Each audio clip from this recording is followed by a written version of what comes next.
So how does connection actually happen or not happen? So here we've got our people. There's always two levels of connection at work, always. You've got your explicit communication. That's the actual words you're saying. But you also simultaneously have implicit communication happening at the same time. And your implicit communication is taking place in your tone of voice, in your prosody, the pacing of your voice, in your facial expressions, in whether your eyes are soft or hard, your body language, your eyebrows lifting or not, in the corners of your mouth being pressed. There's all of this information. And the reality is that your right brain is continually scanning other people for these implicit signals automatically and non-consciously, and your body is responding to it.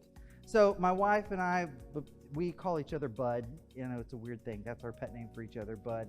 So if I walk in the house and I say, "Hey, Bud," what I'm expecting to hear back is, "Hey, Bud."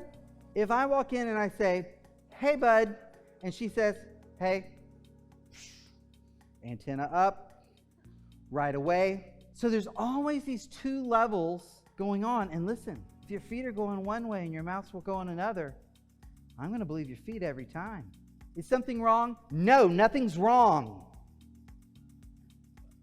Which do I believe, the implicit or the explicit message?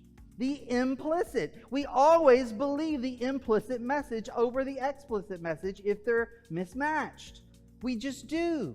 Couple with that our brains are always trying to conserve energy, which means that repeated relational experiences lead us to automate our partners. In other words, we have routines. When I do this, she does that. When she does that, then I do this. Then I do this, and she does that, and she does that. Then I do this, and I do this, and she does that. And that's how it goes every time.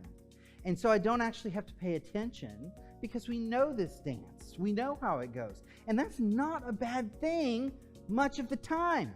But it becomes a bad thing when I'm relying on automations in such a way that I'm now no longer actually present with my partner, paying attention to what she is actually saying. Or when I anticipate a certain reaction and I react to what I'm anticipating before it even happens in such a way that I elicit the very thing I was expecting. Therefore, it becomes a confirmation bias and a self-fulfilling prophecy.